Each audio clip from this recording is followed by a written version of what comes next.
Start at the old saddle sheds here. Got my questions here, my coffee, and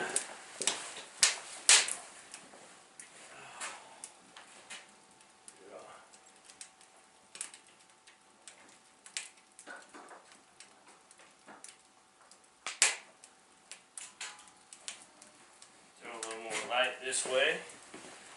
That's better. Whew.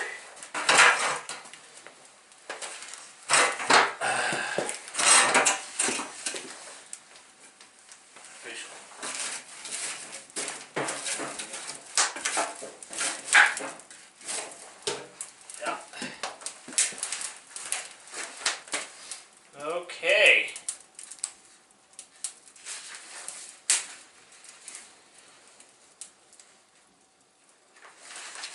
Get our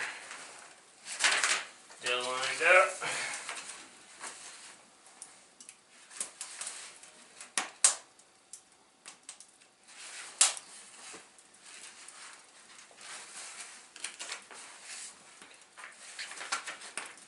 Just want to make sure there we are. Okay. This is going to be out of order, but that's alright. Take what time we just doing. This thing has been up for a while, and I've had it printed off, just haven't had time. So, and when I first did it, it was too warm to even have a fire. I mean, you didn't want to think about that. But it definitely gotten cold now. So we're gonna start here with the. I don't even know what the first question is. We'll start on this page.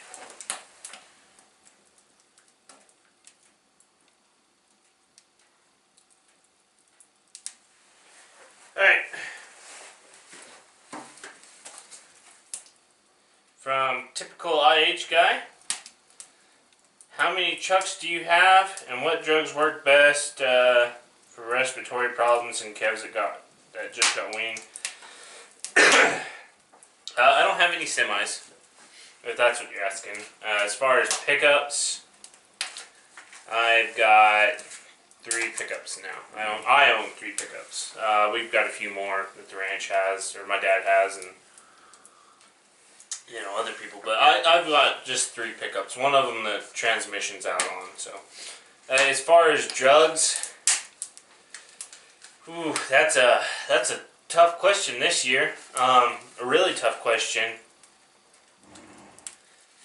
because we honestly have used everything that we can even think of. We've used Draxxin, Zactran, Zaprevo, Baytril 100, Resflor, Exceed, just about everything.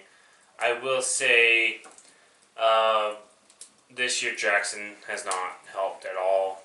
Zaprevo was working for a while, but we were given double the dose. Resflor wasn't working, and now it's the only thing. And now it's working really well. It's the only thing that's working. We're giving tons of it, and that's the people that are around us are doing the same thing. It's just been a terrible year. Like some guys we've talked to, we've been doctoring cattle since August, and it just hasn't stopped. So honestly, if you don't want to mass treat, you can give Draxxin and then Resflor, or just give Resflor. On some calves, we're given when nothing else was working, we were given 15 cc's of Baytril and like 10 cc's of Exceed at the same time, and then Flunixin, or it's just steroid, which it seemed to work. Okay, next question is from Cowcamp87. Brian, guy's got a great channel. If you don't watch it, check it out. And post a lot of videos here lately. But he's got a lot of older stuff. It's really good. Good guy. Really good guy.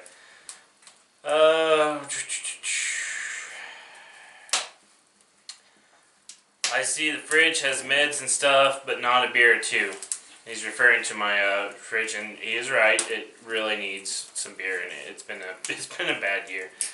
My question for the Saddle Shed series is, what style of dart are you using, and what meds don't maybe work as well in them, such as Nufor? Right now, I'll just jump over here. I am using the reusable darts, or not the reusable, I'm using the disposable darts from Capture Darts. I love these things. These are the 5 cc's, and then I have the 10 cc's, which I've used most of them up. Those are 10 cc's. They're awesome. $5 a head, you know, something like that. It's not too terrible bad, but there is an issue with them. So, the 10s, you can use Bachel in them. But I've had a problem with some stiffer drugs that bust off. I don't know why. But you can't use Resflor in them.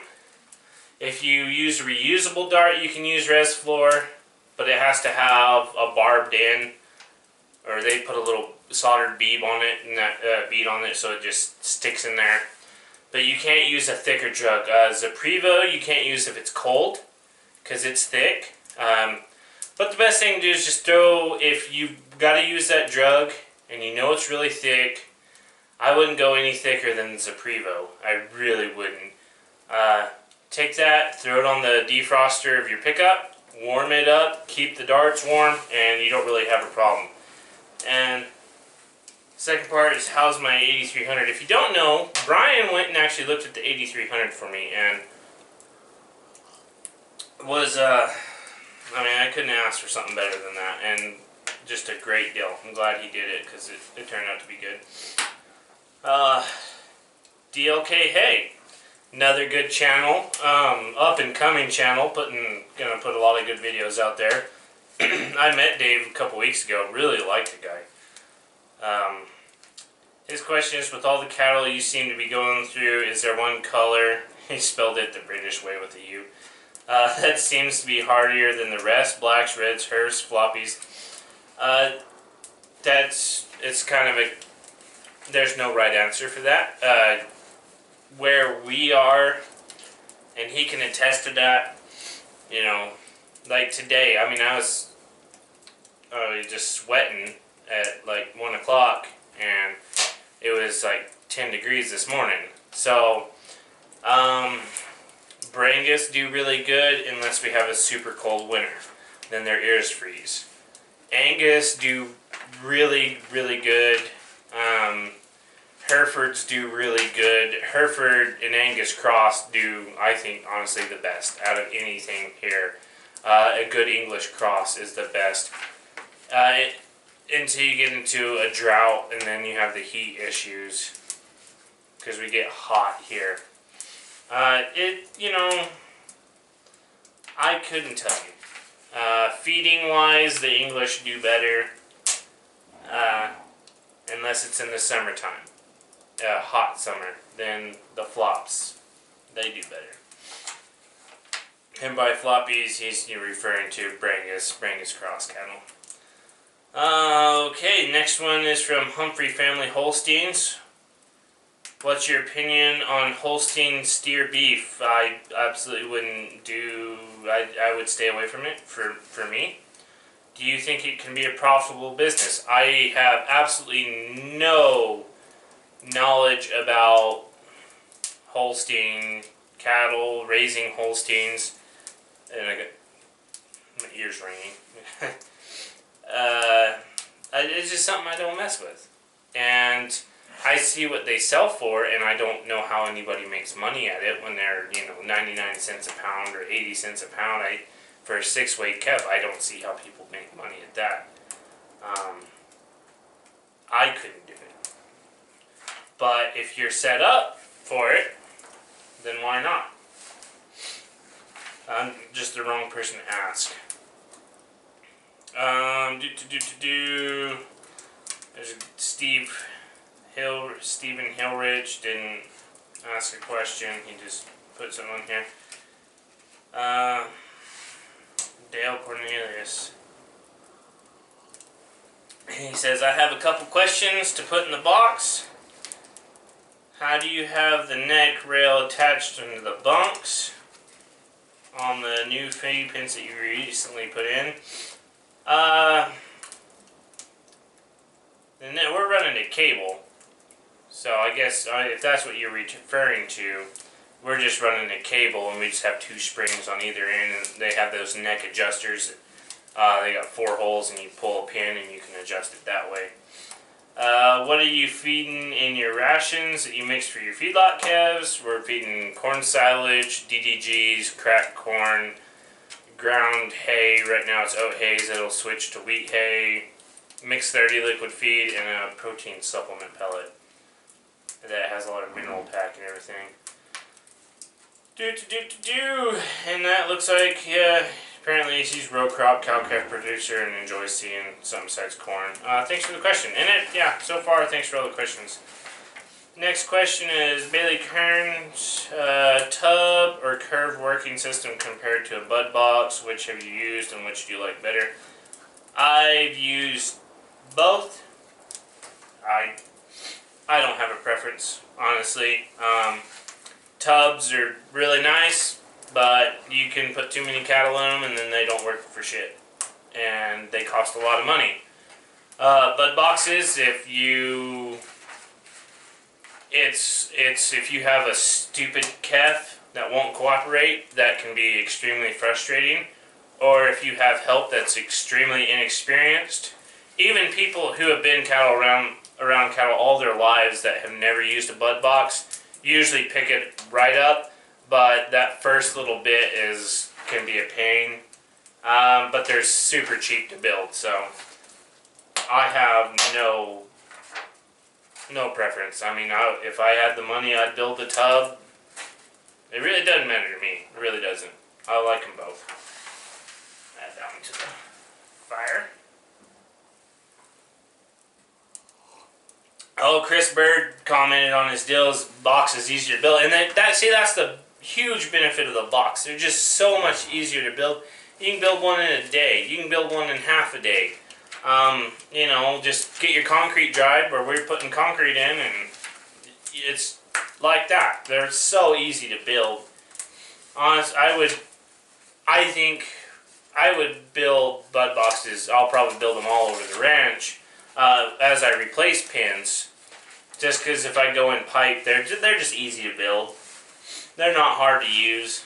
I will admit this, the first time I saw one was when I was at college. I took a livestock handling class for jokes, and I just sat there and laughed for like 4 months straight. It was a great class though, don't get me wrong, I really enjoyed it, but they were showing a bud box and I just, scoffed at it like that'll never work, and I kept seeing videos of them working, and they do work. They work really well. But you gotta know what you're doing sometimes. Anderson Cattle Company, old Benji up there north of the line. I know you enjoy your Brahman cattle. Have you ever considered using Brangus or quarter bloods? Yeah, we've used. I prefer to be all Angus or Baldies, but I'll take a Brangus cow any day. They raise huge calves. I mean, their calves are just massive. The only thing is we get docked a little on the ear. Not that bad though. It really isn't that bad. The one problem with Brangus cows, they eat more hay in the wintertime. Because when it gets cold, you got to feed more hay, and that costs money. So, the summertime, they do better because they can handle the heat. That goes back to it's just a toss-up. I don't know what's better. If I did, I'd actually be making money. But they do make great cows in this part of the world. I mean, fantastic cows in this part of the world. Oh. Scroggs Horse Training. Hey, couple replies. No questions though.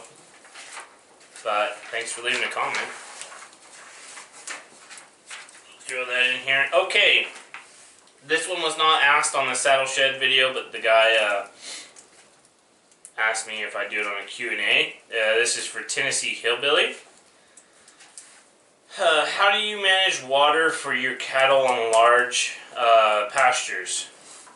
So, how far apart are your cattle watering sources? Do you see an issue with forage not being utilized? This is actually a very good question. I got my degree in range management from New Mexico State, and that's down there in the desert, and water's a really big deal there. It's a really big deal here. We happen to have more grass than anywhere in the state, so the other part of the state, it's a pretty big deal. If a cow has to travel further than 1.5 miles, you'll see a reduction in grazing. So typically you want your water spaced every, within 1.5 mile walk. Now you can have one water tank over here and one water tank 3 miles away, and that works just as long as you got, the cows can utilize, and usually there's a cross fence in there. But we're actually pretty well watered. If there's any place, I think the furthest away is, I think, maybe 1.75 miles from one of mine. And it's not that big of a deal. It's pretty flat. When you start getting into a lot of rough country, that becomes more of an issue. And the cows will make a circuit, but on a lot of places, you've got to pipe the water. So you'll see a lot of water tanks put in. There may not be a well there. Fortunately, we have pretty decent groundwater here, but in most of the state, there's not. And so, a ranch will only have a couple of good wells, and they have, from that well, they've got to do 3 or 4 tanks, and they've got to pipe that water for, miles, 5, 6 miles, 3 miles, and that's very expensive, but you manage your range better. So, if they get too far away, you're not going to be able to utilize it as good. So, hope that helps you out on that one.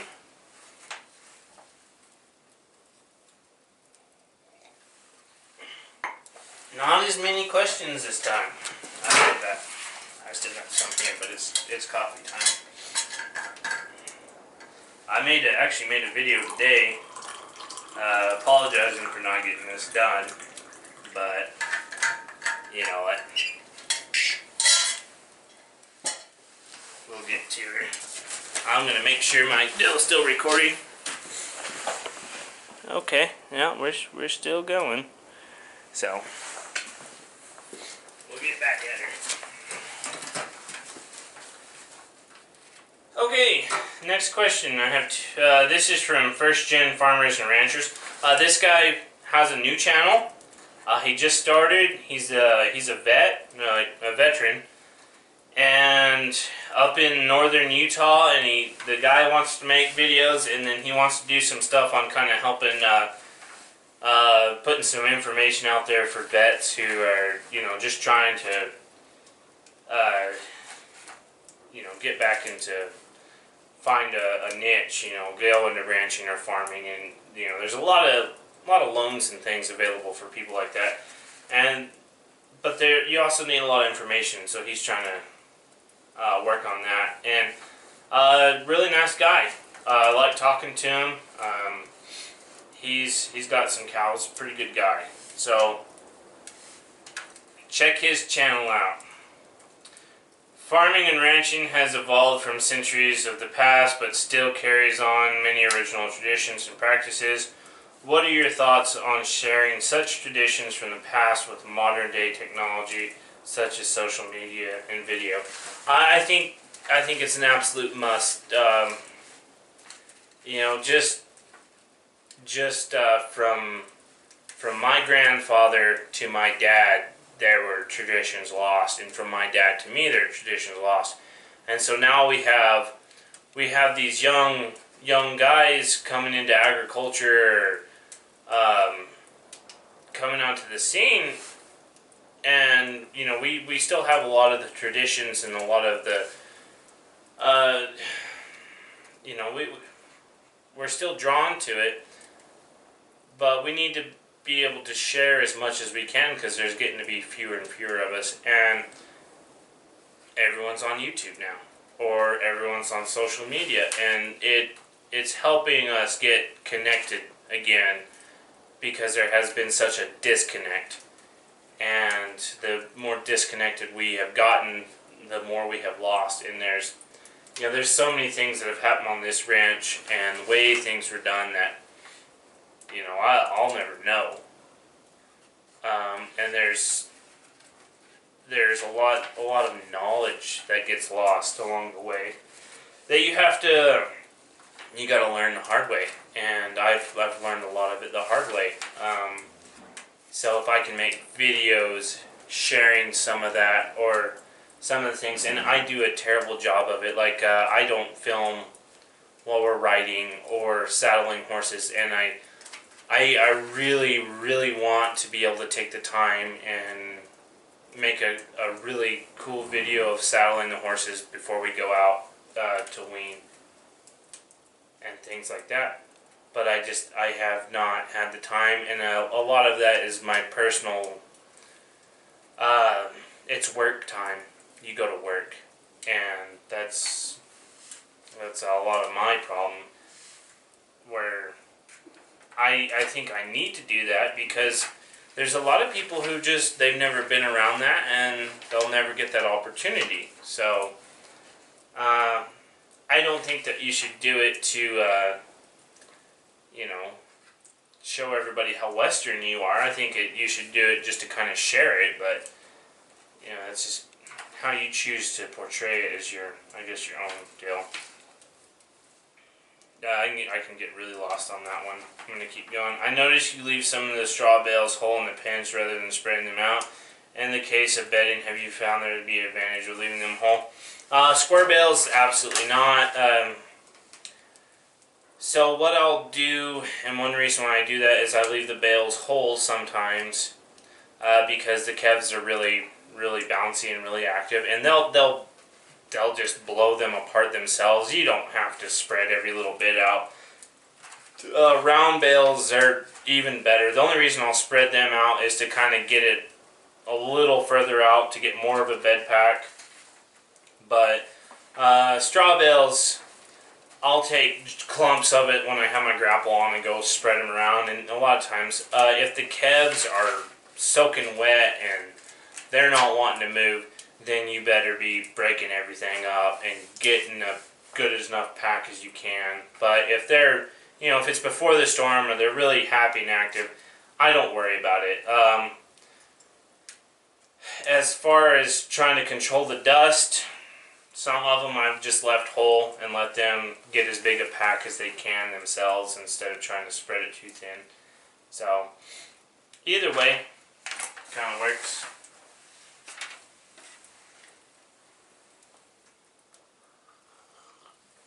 Alright, Tennessee Hillbilly again.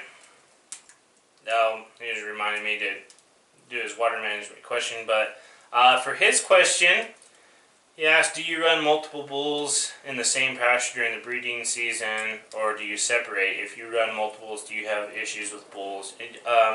We run multiples. Some pastures will have 2 bulls. I don't think we have any pastures that have 1 bull. Unless there's like 9 cows or something like that in there. I got a little pasture, but we try to run 2 bulls on the smallest end. But some pastures have 4 or 5 bulls in there. Yes, you can have breeding issues. I mean, they'll break their peckers. That happens. But there's no way around it. I mean, you get the big dogs and they fight each other, and then you have the younger guys who will they'll all get a chance, but you do run into that issue. I mean, you'll get broken dicks. That just happens. A lot of the part of the world out here you run into problems with is the cactus. And it's terrible. So they'll slap their their junk up against a cactus, and it'll swell up. And it's not fun for them. That's a big issue. But I don't want to say you have one a year, but sometimes, usually, you'll have something happen a year. Which it happens. I had a question here mixed on some others about me talking about my employee quitting. Some guy said I'd be a monster to work for. So, he's right. I would be. Okay, next question. Joshua Gunderson. Oh, also you had mentioned possibly... Oh, okay, he got a couple of different questions. No-tilling some crops. Have you done any yet? Any plans to do any next year? I have not done any yet. I do have plans. I'm going to no-till some hay grazer behind our triticale that we silage, and so we can graze it. So that's my plan for that. The other deal is, how do you like the Massey baler, or how did the Massey balers do this year? Are you going to keep both the square baler and the round baler? Are you intending to do more or less custom work as the time goes on? Both of them were a dream. I mean, they really were over previous years, but they're both practically new. The big square had a 10,000 bales on it. I keep hearing things. The round baler was brand new. I love the round baler. Fantastic machine. I really, really like it. I wish they had a better system for, like, when you run out of net wrap and you put a new roll in, and I wish you could just push, wrap, and it would wrap the bale. It could be dumb, but you have to, push wrap and push cut and, stupid things like that. But I love the baler, I really do. Are you going to do... I'm going to do as much custom work as time allows, and as much work as people want to pay me for. I'm going to have to be very diligent of my time.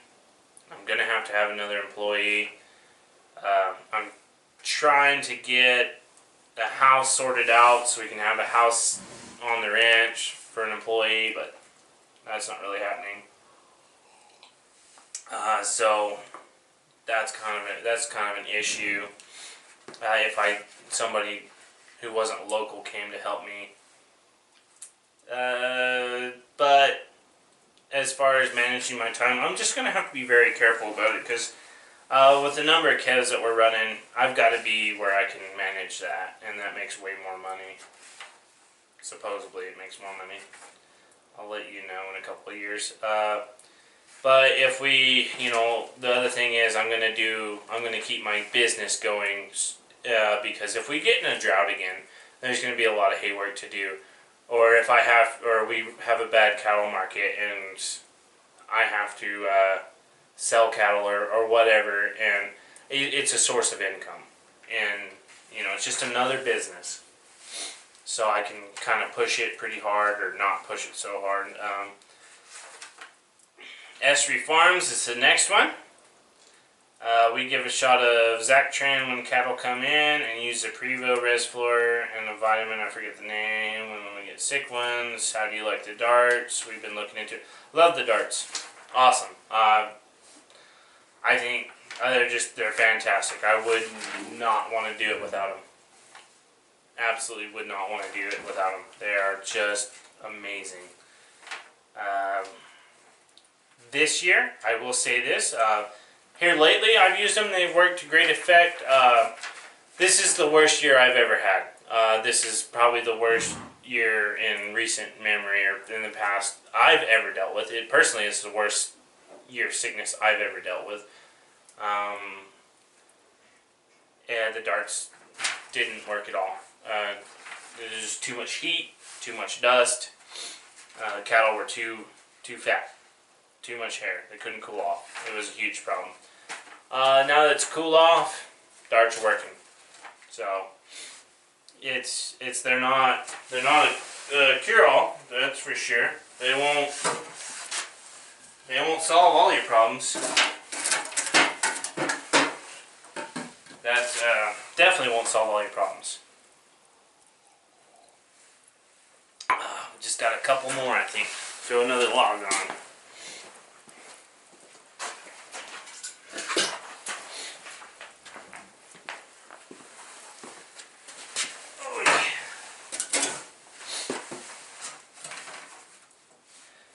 Okay, from Floyd Farms.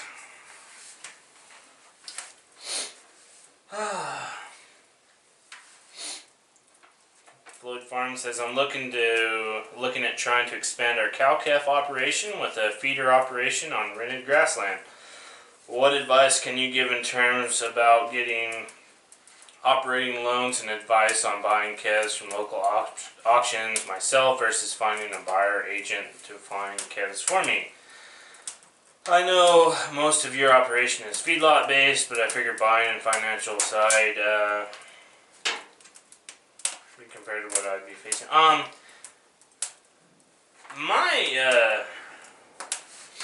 My operation is pretty much, I'd say the majority of my income are cows. That's just the calves are starting to become a bigger part, a lot more stable part. We are pushing a lot more calves, but our number one source is cows right now. As far as buying them yourself, if you have the time, that's the best thing to do, is buy them yourself. If you don't have the time,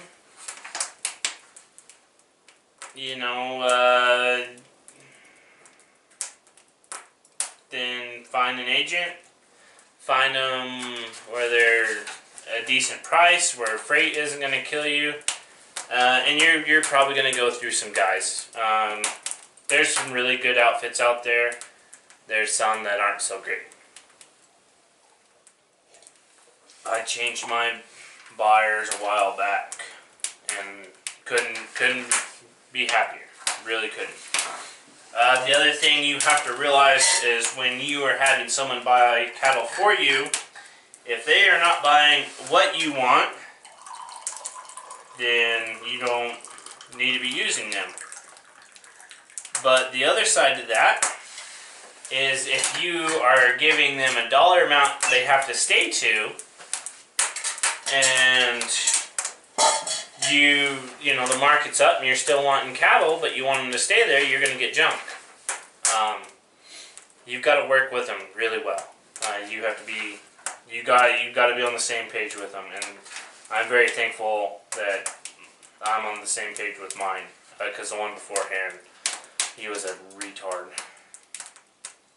I shouldn't say that, but he just stubborn, wouldn't listen. Guy was a pain in the ass. So you gotta really do good who you're working with. Be on the same page. That's the biggest deal. You can't be screaming at them, telling them they're sending you junk if you're the one holding them back on the price. You got to be realistic about what things are costing. Chance, I'm not even going to try to pronounce your last name. Where do you buy your cake and cubes from? It has been coming from Dodge City, Kansas. That's where I get it. Seth Newton asked the dick question that I have talked to a lot of people about this, and it's kind of a deal. Yeah, how many cows do you have? It's how many cows do you have, and how many acres do you have? Those two questions. And I realize this is on YouTube. I'm putting this out there. I want to ask people questions but that's a very rude thing to ask people. Very rude thing. Asking people how many acres they have, extremely rude. It's pretty much asking how much money do you have in your bank account. It's the same question because that's how we make our money. But I'm also choosing to share this, so I'll answer it. Personally, I've got over 100 cows. Partnership and rent, total we're over 500 cows. And then I've got a lot of calves. So, Travis Slayer. Does Zach Tran work as good on pink eye as well as Draxxin? I don't know. Never used it.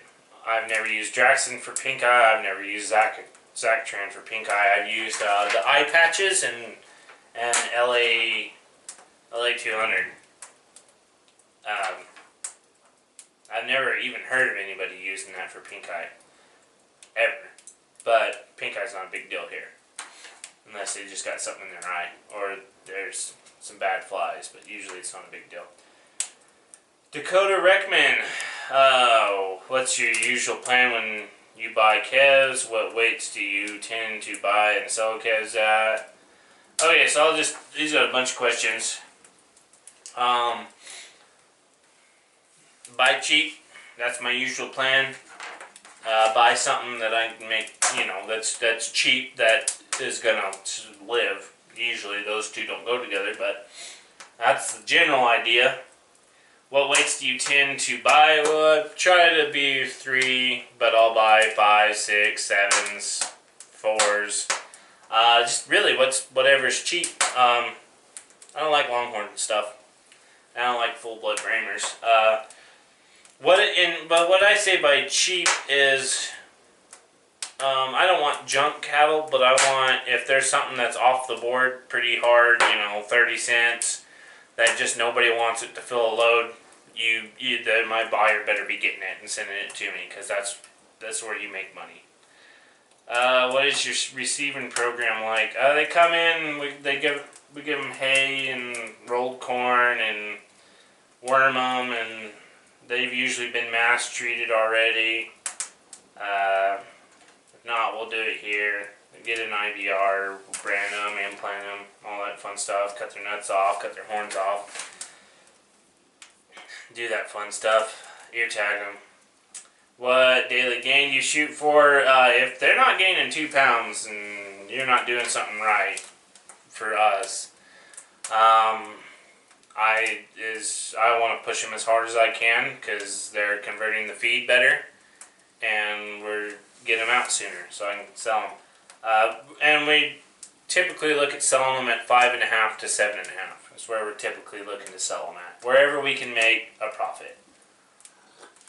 And I don't mean home run $200 head profits. If I can make $75 a head, if I can make $50 a head, they're gone. Because I can flow, I can buy more and more cattle, and as long as even if they're breaking even, I'm still making money on the feed and yardage. But if they make money and they pay the bank's interest and they pay yardage, they need to go. They need to be sold. You need to buy more cattle. If you can make good money by feeding them, then feed them. If you can make good money by running them on grass, run them on grass. If you can get $200 a head, then you know you can get it. That's great. If they're sitting in a feed pen and you can get $50 a head, $75 a head, they need to be gone. They need to be gone because next month you could be losing that much. So that's make money. There's no point in putting up with death loss and the stress to go home with empty hands. It's not worth it. How long do you keep them? I just answered it. As long as I can make money. How do you market them? Usually they'll go through a local sale barn or on Superior. I got a small cow-calf operation, but I'm looking at diversifying into feeders. Also, I've got a couple guys said they're going to look into feeders. I will tell you, I've had people ask me, how's the best way to make money on feeder cattle? The fastest way to make money is go to the bank, take out a loan, put it in $100 bills, light it on fire. And that's the most money you're ever going to make. Because it's a mean business. You know, you're not going to get rich quick. Not if you want to build, you know, you can go buy calves and you know, make $100 on a calf. But if you want to make $100,000 a year, or $50,000 a year, or actually make an actual business out of it, that takes a tremendous amount of money. And if the market even twitches the wrong direction, you are going to lose everything. 3 years, and I'm not just saying this just to knock any dreams. 3 years ago, I lost $300,000. In a couple months, just like that. Cattle were high. I was buying the cheapest I could, but a 3-weight calf that's $900. By the time it's here, and the cattle market tanks to where feeders are only worth $1,000, you can't put $400 or 400 pounds on for $100. You can't do it. So you need to be really careful, very careful about it. I mean, just extremely careful. And you have to realize that you are going to go broke, but the only way to get unbroke is to keep buying cattle. And that is sometimes harder than, I mean, it gets very, very stressful. I promise you. It's a good business. I absolutely just love feeding cattle. It's a fun business, but the death loss when you have cattle that just don't get better, that's not fun. Losing money is not fun. When you can't afford to buy anybody in your family anything for Christmas for 3 years in a row, you get to be a pretty grumpy bastard. And I'm very, very good at it, so. But, you know, things will get better. I don't know if I would tell somebody to start small, but I would start with about 50 head of calves if they were going to start and go from there. You don't need a lot of equipment. I've talked to Brian about this tons. You know, you want to get started, don't go buy $1 million worth of equipment. You know, don't go build a huge feed pens and stuff like that. You can start small and you can make a lot more money that way, but what you need to realize is if this is going to be a career and if you're only going to run 50 head a year, that's great. If you want to go from 50 head a year to 1,000 head a year or 2,000 head a year, then you need to be looking at equipment and infrastructure. I started with 40 head a year. That's where I started. Like 12, 13 years ago. Maybe 12 years ago. I started with 40 head. Now I'm hoping at the end of this coming year we'll push 2,000. I'm sure it'll probably be 15 or more, but I'm hoping to be at 2,000. It may not be if we decide just to take them all to feeders. But you have to start somewhere, and you're going to get a bloody nose from it. I promise you. Okay, yeah, and thank you for the question. I'm not, if you guys, I'm not trying to be a dick on any of these. It's just, you want a real answer, you're going to get a real answer. You may not like that answer. This isn't, this is as real as it gets. I'm not going to lie to you. It's not always fun. The next one, Cole Dickinson asked a question. And, do you do custom feed anything? I have. I do. It's all preconditioning. I've got people interested in, I'm kind of talking to people about sending me cattle to custom feed. I've done it once before. That was 5 years ago, and it was a nightmare. It was a complete disaster. Everybody lost money.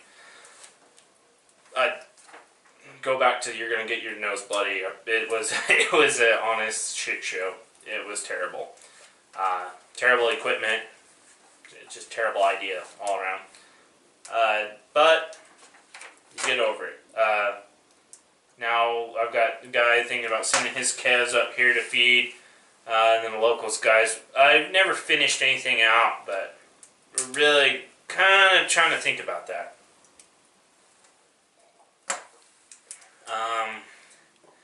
He says he's a younger guy trying to get into cattle feeding, and he can't afford to buy a bunch of his own cattle to feed, but would like to custom feed.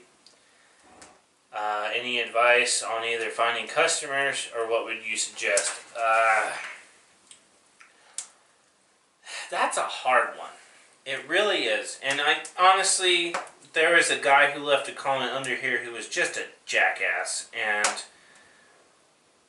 he came off as a jackass when he left a comment on here, and I didn't appreciate that at all. You know, the guy asked a good question, and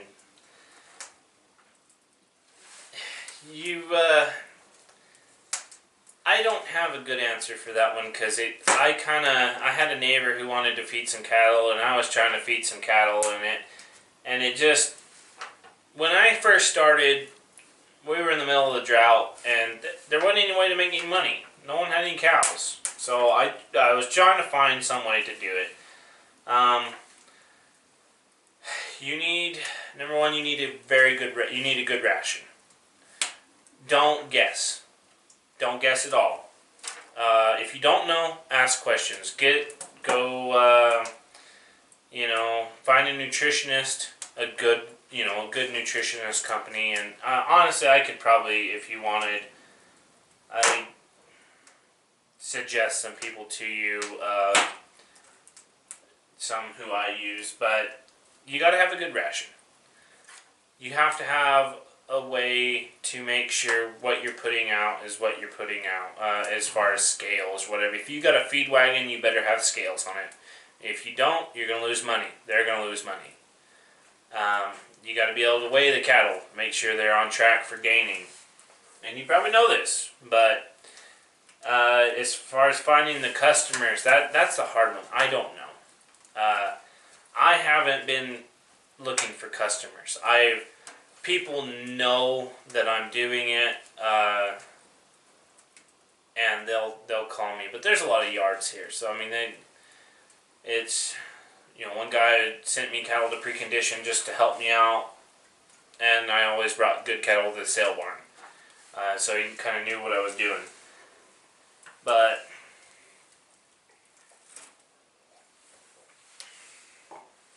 I just don't have a good answer for that one. And the guy who left a reply, just, do you have any experience feeding cattle, records of your growth rates, death loss, etc.? Hard to custom feed for somebody else without an excellent track record. You don't have to have an excellent track record to feed for people. Plus, I've done it. I didn't have any track record, and it was a shit show. It was terrible. And yet, I'm still feeding cattle for people. The first time I did it was a disaster. Death loss happens. Normally, 2%. 2 to 5% in the fall. This year, people have been over 10 to 15 on good cattle. So, to say that you have to have death loss record, that's horseshit. Number one, when people bring me cattle, we do not guarantee death loss. We do not guarantee rated gain. We don't guarantee shit, because if you do, you're going to go broke.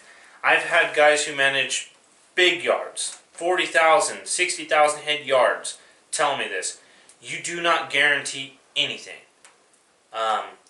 If you run the customer's calf over with a feed truck, then you got to pay for their calf. But if you've doctored that calf and that damn thing dies, well, welcome to the cattle business. It sucks. You cannot guarantee death loss. Now, if everyone else is losing 2%, you're losing 10%, then you probably better figure out what the hell's going on.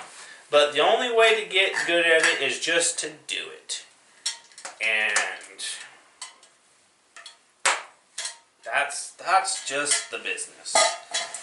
You're not going to be perfect. You're going to lose cattle. You're going to have cattle that you gave a shot to that didn't need a shot. You're going to have cattle that you look at and be like, oh, I'll give that calf a shot tomorrow morning. And tomorrow morning, that calf's laying there dead. A week ago, I did that. And I run a lot of damn cattle. Things happen. You can't, rate of gain.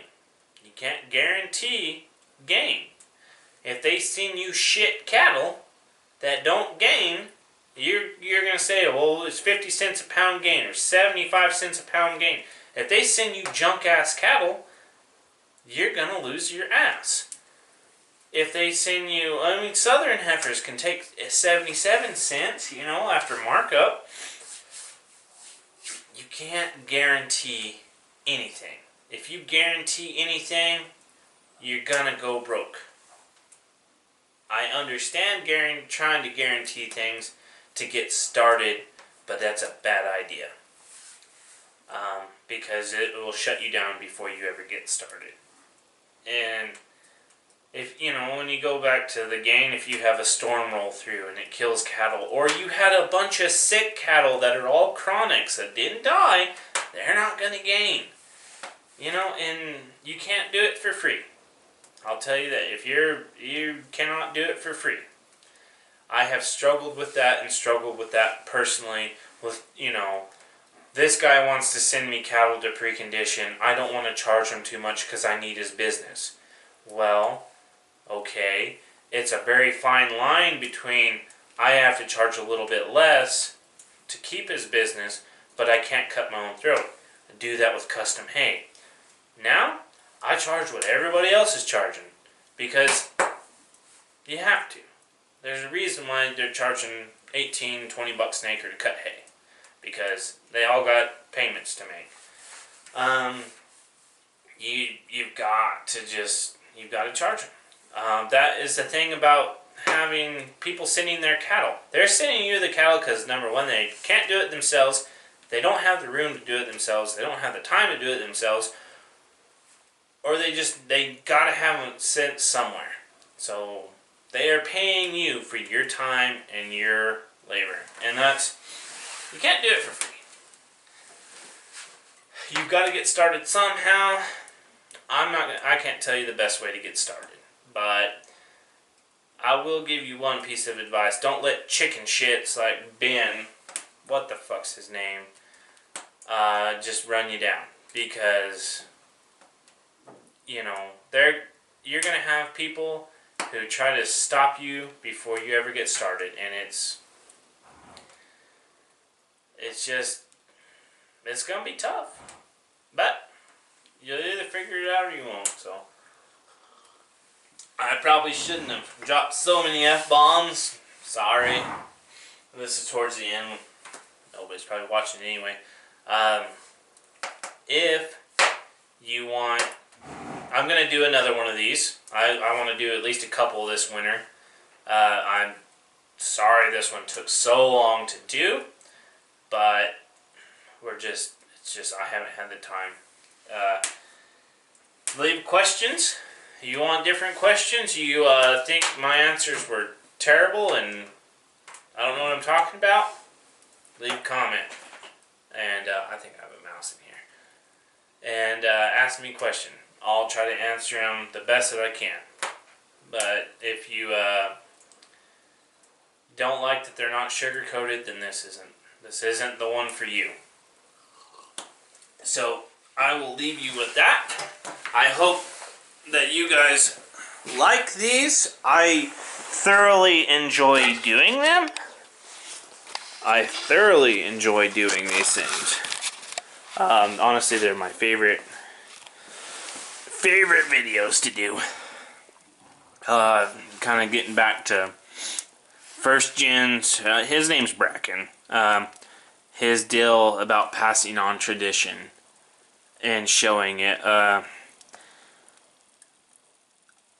You know, I think this is about as cool as it gets. I'd love to show more, and I will. I will show more. It just takes time. You know, this building I think is amazing. because it's one of the oldest buildings. It's not the oldest, but it's one of them. I'm gonna redo the outside of it, and you know, it's got the old newspapers for insulation. They're all just about gone. Hell, here's an ad for International Trucks and Tractors, Albuquerque, New Mexico. Just those things are super cool because a lot of them old buildings you can still read the newspapers and find the dates, but you know, this stuff's been in here. Old straight bit's been in here for forever. You know, we gotta keep some of the stuff alive. We really do, because there's less and less of us. You know, I love to show a lot more horse work. Would love to show a lot more horse work. It just takes time. We'll do better. See all our dust. I gotta redo my doors. I mean, that's outside there, and you got 6 inches of dust outside. It just blows through here. Probably covered my gun in dust, but anyways, let's get her shut down for tonight. I hope you guys like these, because I really like making them, and I probably shouldn't have gone off on that one guy's comments, but you know, that it really, I think it actually kind of, I don't let the comments get to me, but that one kind of upset me because it was a good question. It was a really good question, and I get some of those sent to me in personal messages, and that's why I do this channel. That's why I share things, because you get somebody who sends you a question and they want information. They want advice, and I'm probably the worst person to give advice, but they, you know, if you can help them out just a little bit, tell them the things that you've done wrong, and it keeps them from doing the same thing, then it's completely worth it. But you have some jackwad who just instantly just starts running their dick in the dirt, and that's not right.